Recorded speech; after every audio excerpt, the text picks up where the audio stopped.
Molar দ্রবণ কাকে বলে, সেমি মোলার দ্রবণ কাকে বলে, ডেসিমোলার দ্রবণ কাকে বলে, মোলারিটি কাকে বলে, মোলারিটি কি তাপমাত্রার উপর নির্ভরশীল, কেন, যে কোনো ঘনমাত্রার মোলার দ্রবণ কিভাবে প্রস্তুত করতে হয় তার বিবরণ, সকল গাণিতিক সমস্যার সমাধান আজকের লেকচারে থাকবে। এসএসসি 2027 এবং 28 শিক্ষার্থীদের জন্য রসায়ন ষষ্ঠ অধ্যায়ের লেকচার 2। বিসমিল্লাহির রহমানির রহিম। আজকের লেকচারের প্রথম কোশ্চেন, মোলার দ্রবণ কাকে বলে, সেমি মোলার দ্রবণ কাকে বলে, ডেসিমোলার দ্রবণ কাকে বলে।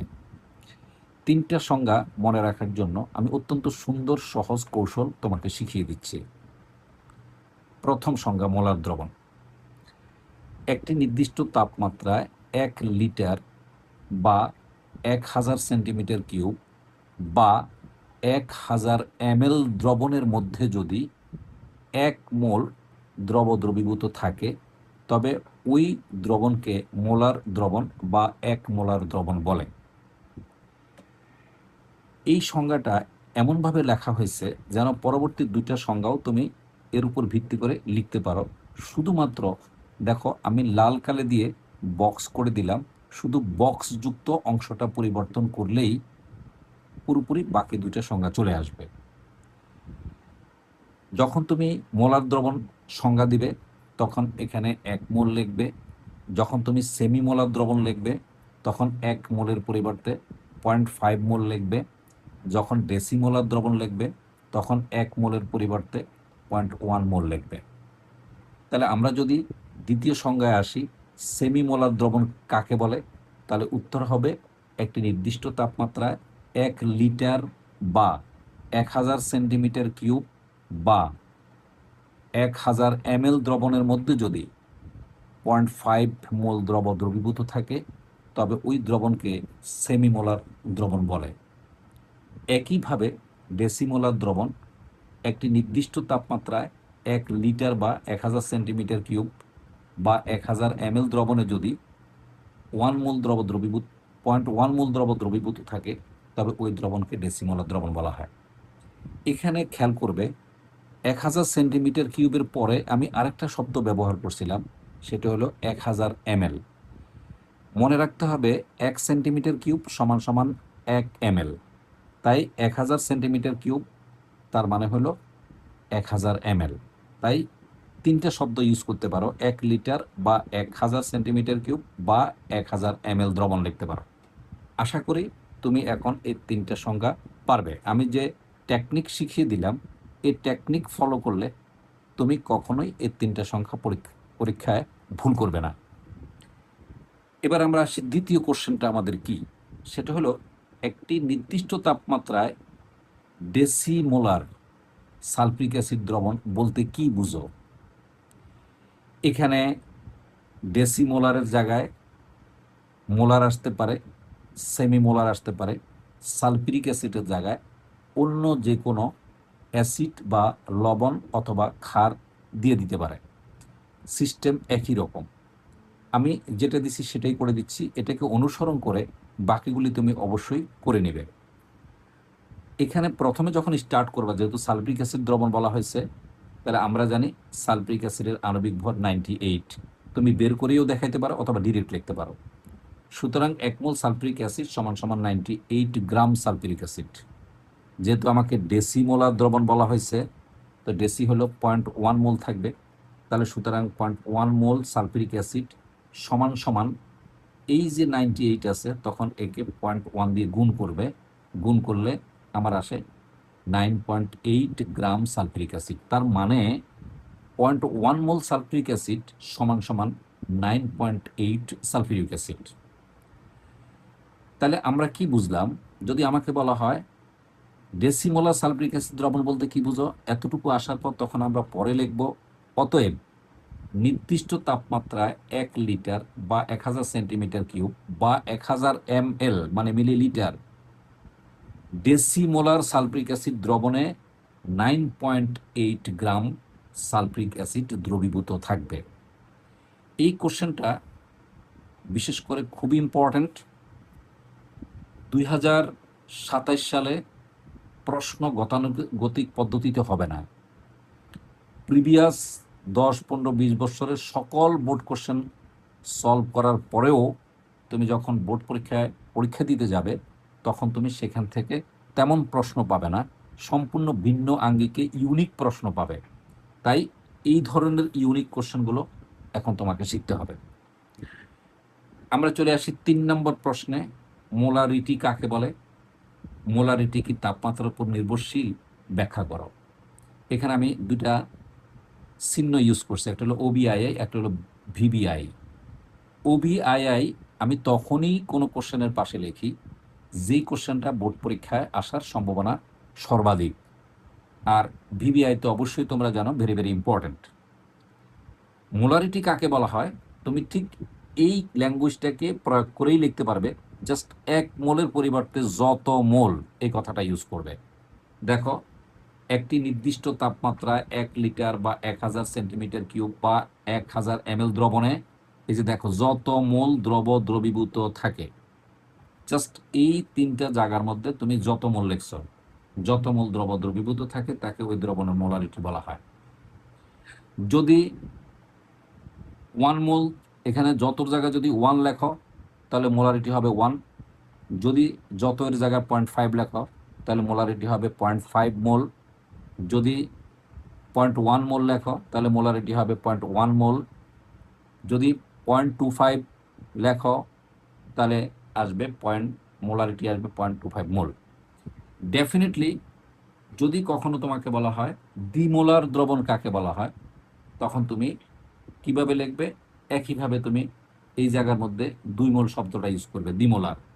তার মানে একটি নির্দিষ্ট তাপমাত্রা 1 লিটার বা 1000 সেন্টিমিটার কিউব দ্রবণের মধ্যে যদি 2 মোল দ্রবীভূত থাকে, তখন ওই দ্রবণকে দ্বিমোলার দ্রবণ বলা হয়।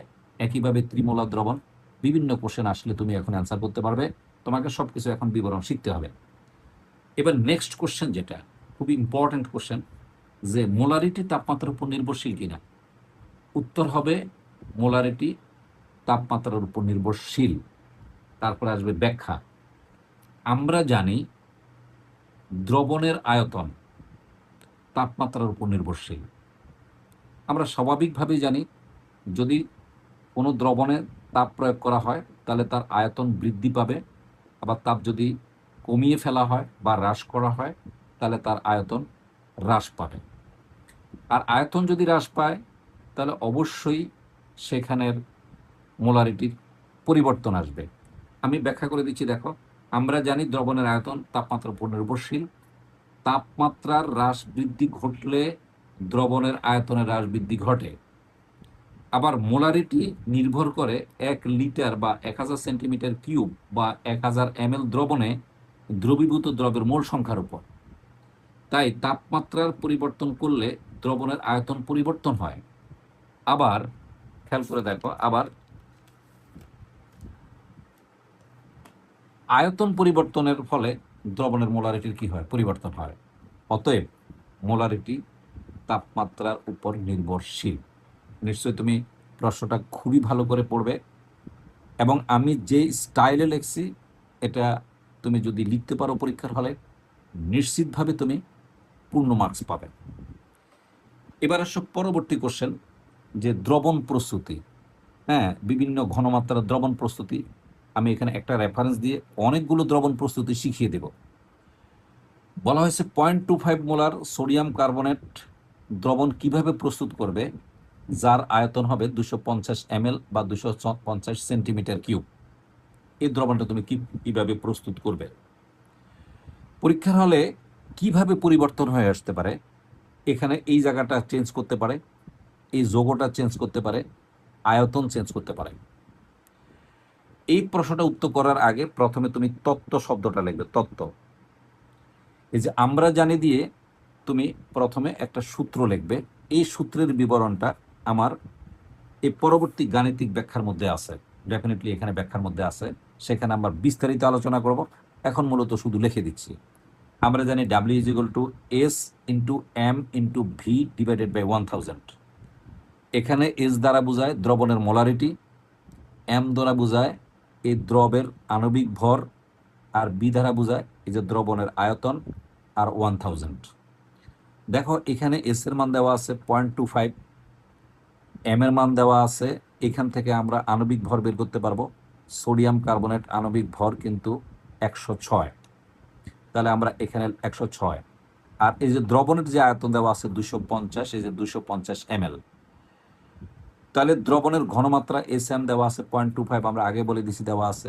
তাহলে সুতরাং এই যে ডাব্লিউ ইজ ইকুয়াল টু, দেখো এস এর জায়গায় লিখবে 0.25 ইন্টু দিয়ে এম এর জায়গায় লিখবে এই যে দ্রবের আণবিক ভর 106, আর এই যে আয়তনের জায়গায় লিখবে 250, 250 ডিভাইডেড বাই 1000 গ্রাম। যেহেতু এটা আমার দ্রবের ভর বের হবে তাহলে গ্রাম হবে, এবং আমরা ক্যালকুলেটর দিয়ে হিসাব করলে আসবে 6.625 গ্রাম সোডিয়াম কার্বনেট। তার মানে আমি যদি এই দ্রবণটা প্রস্তুত করতে চাই 250 ml এর, তখন আমাকে এতটুকু সোডিয়াম কার্বনেট লবণ নিতে হবে। এবার আমরা প্রস্তুত করব কিভাবে, দ্রবণ প্রস্তুতির বিবরণ। প্রথমে একটি মিলিমিটারে অথবা সেন্টিমিটারে দাগযুক্ত আয়তনিক ফ্লাক্স নেবে। আমি পাশে এঁকে দিছি, যাকে আমি কনিক্যাল ফ্লাক্স নিছি। তুমি এখানে টেস্ট টিউব নিতে পারো, অথবা তুমি এখানে গোলতলি ফ্লাক্স নিতে পারো। তবে আয়তনিক কথাটা তোমাকে লিখতে হবে, এই আয়তনিক কথাটা লিখতে হবে ফ্লাক্স। পাশাপাশি তোমাকে এই মিলিমিটারে এই পাশে দাগ দেওয়া থাকতে হবে, মানে কত মিলিমিটার আমার দ্রবণ হবে এখানে আমি এই দাগ থেকে বুঝতে পারবো। তারপর এর মধ্যে এই 6.625 গ্রাম, এই 6.625 গ্রাম আমি এখানে লবণটা নেব, এই সোডিয়াম কার্বনেট লবণটা নেব। তারপর আমি ক্রমান্বয়ে ধীরে ধীরে সতর্কতার সহিত পানি ঢালবো, এবং আস্তে আস্তে আমি নাড়ানাড়ি দিয়ে এটাকে নাড়াবো, যেন আমার এই লবণটা এই পানির মধ্যে দ্রবীভূত হয়ে যায়। তারপর আমি পানি ঢালতে ঢালতে এমন পর্যায় পর্যন্ত ঢালবো যখন পানির এই উপরের লেভেলটা 250-এ চলে আসবে, তখন আমি পানি ঢালা বন্ধ করে দেব। এই যে পানি ঢালা বন্ধ করে দেওয়া হয়। তারপর আমরা ভালোভাবে নেড়ে দিব। যখনই আমি দেব সমস্ত লবণ দ্রবীভূত হয়ে গেল, তখনই আমি বলতে পারবো যে আমার যে কাঙ্ক্ষিত প্রশ্ন, অর্থাৎ যে প্রশ্ন বলা হয়েছে তার উত্তর আমি পেয়ে গেলাম। অতএব এই জন্য তারপর আমরা ভালোভাবে নাড়িয়ে নিলেই 0.25 মোলার 250 ml সোডিয়াম কার্বনেট দ্রবণ প্রস্তুত হয়ে যাবে। এখন যেহেতু ভিন্ন প্যাটার্নের প্রশ্ন হয়, এটাই আসবে এমন কোনো কথা না। যদি এখানে মোলারিটি চেঞ্জ করে দেয় তাহলে এই জায়গাটা চেঞ্জ হবে, যদি যোগটা চেঞ্জ করে দেয় তাহলে আণবিক ভরটা চেঞ্জ হবে। যদি আয়তনটা এখানে 200 বলে তাহলে 200 লিখবে, এখানে এই আয়তনের জায়গায় 200 লিখবে। যদি 500 বলে তাহলে 500 লিখবে। যদি 700 বলে 700 লিখবে, 750 বললে 750 লিখবে, তখন এখানে আরেকটা হিসাব আসবে। এরপরে যখন এখানে বিবরণ লিখবে, ঠিক এখানে যে পরিমাণটা পাবে এখানে সেই পরিমাণটাই লিখবে। আর যত আয়তন বলবে, 250 ml বলছে, যদি এখানে 500 বলে তখন পানি তুমি 500 দাগ পর্যন্ত নেবে, তখন এখানে 500 দিয়ে দিবে। যদি 750 বলে তাহলে এখানে 750 দিয়ে দিবে। তার মানে যেই কোনো ঘনমাত্রার দ্রবণ প্রস্তুত করতে গেলে তুমি এই কোশ্চেনটা ভালো করে বুঝলে যে কোনো প্রশ্নের উত্তর তুমি নির্দ্বিধায় পরীক্ষার হলে দিয়ে আসতে পারবে। এবার আমরা আসি গাণিতিক সমস্যা। মনে রাখবে, গাণিতিক সমস্যার জন্য এই লেকচারের মধ্যে, অর্থাৎ এই টাইপের মধ্যে অথবা এই প্যাটার্নের মধ্যে একটাই মাত্র সূত্র প্রযোজ্য হয়, সেটা হলো S is equal to W into 1000 divided by M into V. অথবা তুমি এটা লিখতে পারো W is equal to S M V divided by 1000। এটা এটা এক জিনিস, একই জিনিস। বিশেষ করে আমি যখন ইন্টারমিডিয়েটের কেমিস্ট্রি ক্লাস নেই, সেখানে যখন আমি মোলারিটির অধ্যায়টা পড়াই থাকি, তখন আমি মূলত এই সূত্রটা ব্যবহার করি।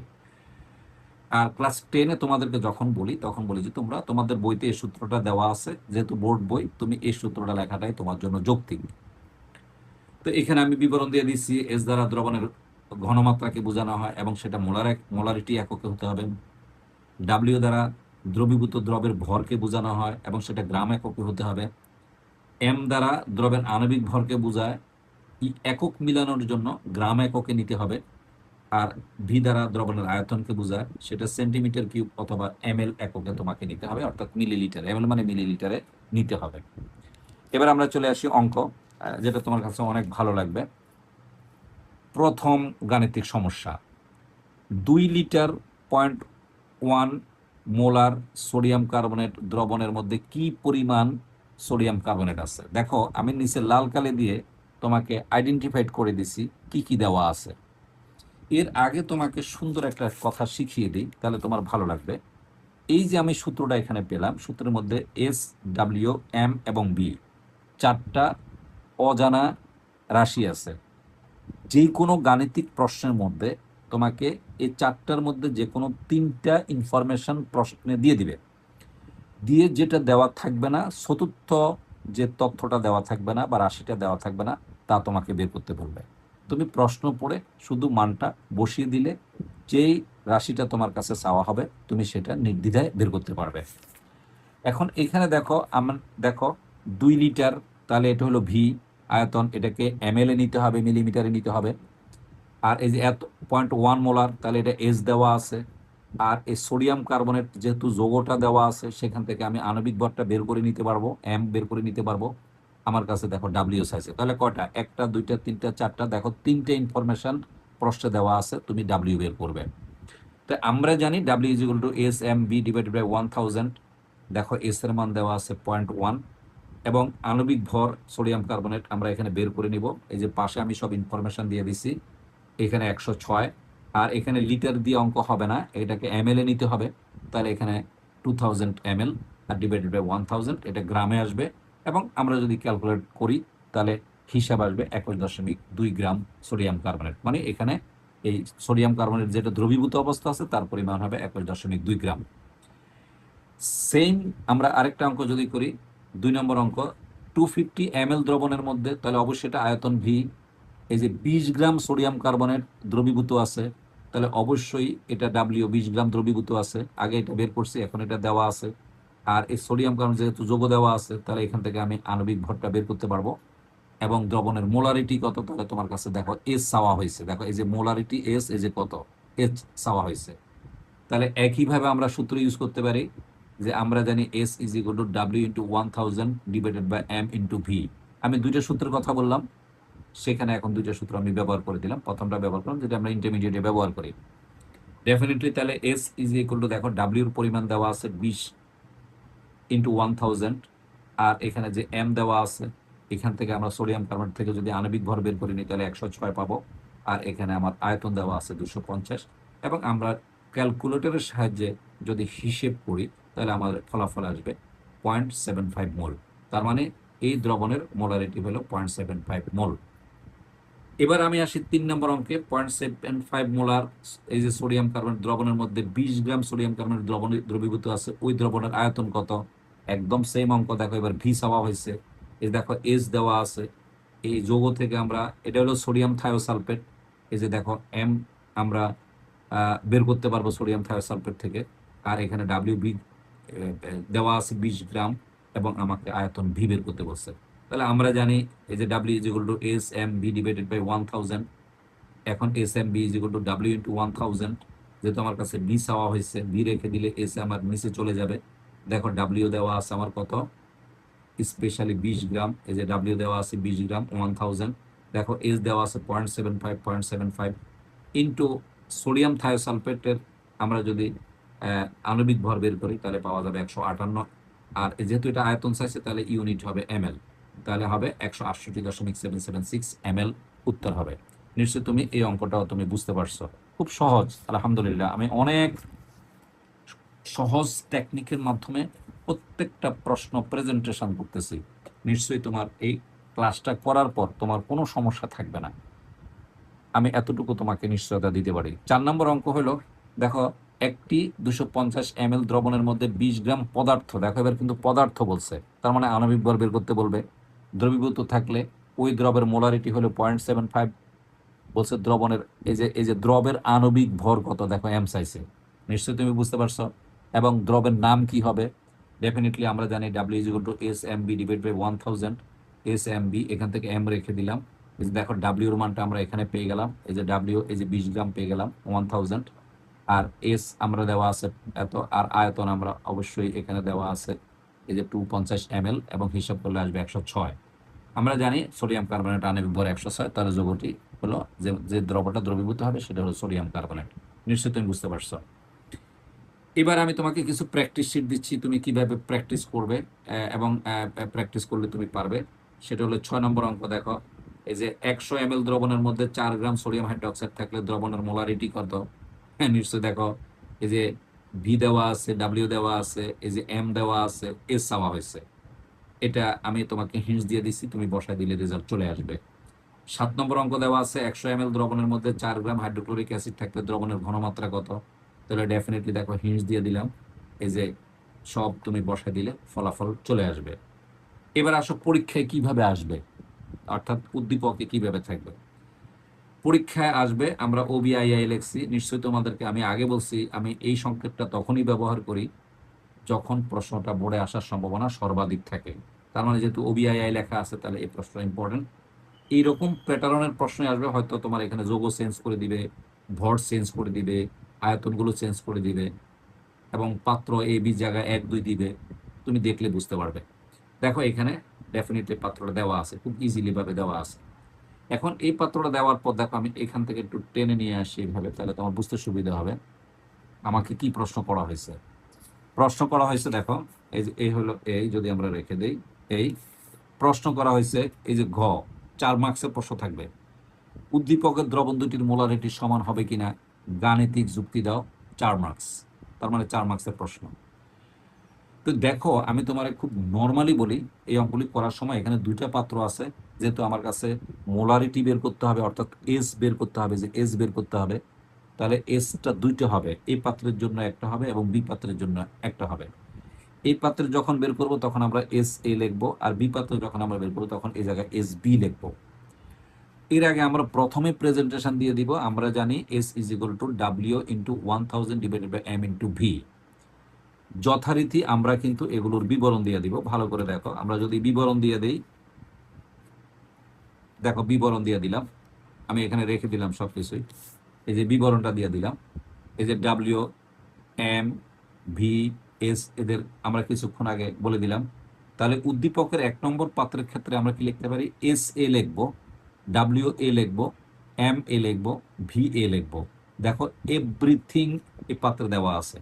দেখো ডাব্লিউ এ দেখো 4 গ্রাম 1000, এম এ আণবিক ভর, এই যে HCl HCl আণবিক ভর হলো কিন্তু 36.5, দেখো এই যে 36.5 ইন্টু দেওয়া আছে দেখো কত, VA মানে আয়তন কত দেওয়া আছে দেখো, এই দ্রবণের আয়তন দেওয়া আছে 100 ml, ডেফিনেটলি 100 ml।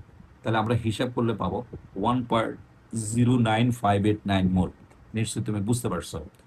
একইভাবে যদি আমি বি পাত্রের ক্ষেত্রে ব্যবহার করি, তাহলে আমরা লিখবো বি পাত্রের ক্ষেত্রে, এই যে এস এর জায়গায় শুধু সবগুলি বি লিখবে, বি লিখে এখানে যে সকল ইনফরমেশন দেওয়া আছে দেখো, WB হলো 4 গ্রাম, আর 1000 MB এখানে সোডিয়াম হাইড্রোক্সাইড, সোডিয়াম হাইড্রোক্সাইডের আণবিক ভর কিন্তু 40, ডেফিনেটলি দেখো আমরা 40 বসালাম, আর ইনটু এই যে ভি হলো 100, এই যে ভি হলো 100, এবং পাওয়া গেল 1 মোল।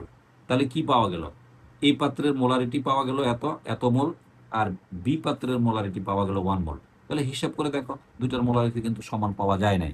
তাহলে আমরা এখানে কি লিখতে পারি, দেখো আমার উত্তর চলে আসছে ডেফিনেটলি, যেহেতু উত্তর চলে আসছে সেহেতু আমরা এটাকে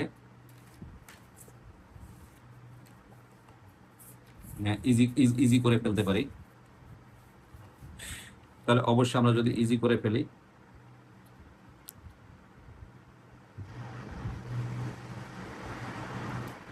হ্যাঁ দেখো ইজি করে ফেললে আমাদের কি আসে এখানে, আমরা এখানে এই যে হিন্টস বসাই দিলাম, এই প্রথমে এখানে তাহলে এস এর সমান ইজ নট এস বি, অতএব উদ্দীপক দ্রবণ দুটির ঘনমাত্রা বা মোলারিটি সমান নয়।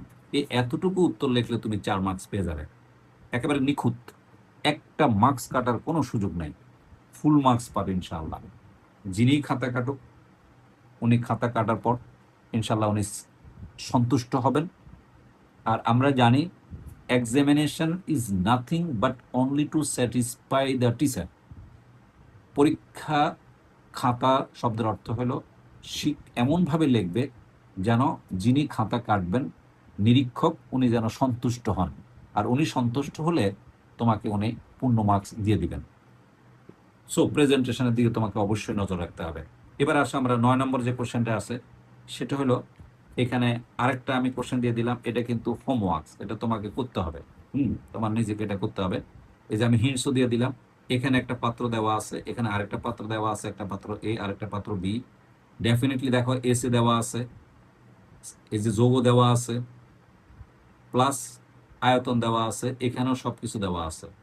এখন বলা হয়েছে প্রশ্নে উদ্দীপকের এ এবং বি প্রান্তিক দ্রবণের পরিমাণ সমান হবে কিনা, মানে এখানে কতটুকু সালফারিক অ্যাসিড দ্রবীভূত আছে, এখানে কতটুকু সোডিয়াম হাইড্রোক্সাইড দ্রবীভূত আছে, এই দুইটা দ্রবীভূতের পরিমাণ সমান হবে কিনা। তাহলে তুমি দেখো এইবার এই সূত্র ব্যবহার করে W is equal to S এ এম এ ভি এ ডিভাইড বাই 1000। দেখো এস এ দেওয়া আছে, এম এ দেওয়া আছে, এই যে এম এ মানে হলো এটা আণবিক ভর 98, আর এই যে ভি এ দেওয়া আছে 250 ml 1000, এখানে একটা ফলাফল আসবে। একইভাবে যদি তুমি ডাব্লিউ বি বের করো, তাহলে দেখো এস বি দেওয়া আছে, এই যে এম বি আণবিক ভর 40 বের করে নিয়ে বসাই দিবে, আর এই যে বি দেওয়া আছে 750, হিসাব করলে এখানে একটা রেজাল্ট পাবে। রেজাল্ট পাওয়ার পর তুমি এভাবে কম্পেয়ার করে দেখবে দুইটা কি সমান হয় না সমান না হয়। যদি সমান হয় তাহলে লিখবা যে হ্যাঁ, উভয় দ্রবণে দ্রবীভূত দ্রবের পরিমাণ সমান। আর যদি সমান না হয় তখন লিখবে উভয় পাত্রে এ এবং বি পাত্রে দ্রবীভূত দ্রবের পরিমাণ সমান নয়। এটাও 4 মার্কসে থাকবে। আশা করি আমাদের এই মোলারিটি সংক্রান্ত, মোল সংক্রান্ত এবং মোলার দ্রবণ সংক্রান্ত যাবতীয় সকল তথ্য, সকল প্রশ্ন কিভাবে আসতে পারে, কিভাবে আসলে তুমি কিভাবে অ্যান্সার করলে পরীক্ষক তোমাকে পূর্ণ মার্কস দিবেন, তার বিস্তারিত তোমাকে বুঝিয়ে দিলাম। কেমন লাগলো কমেন্টস করবে। অনেক ভালো থাকবে। ধন্যবাদ।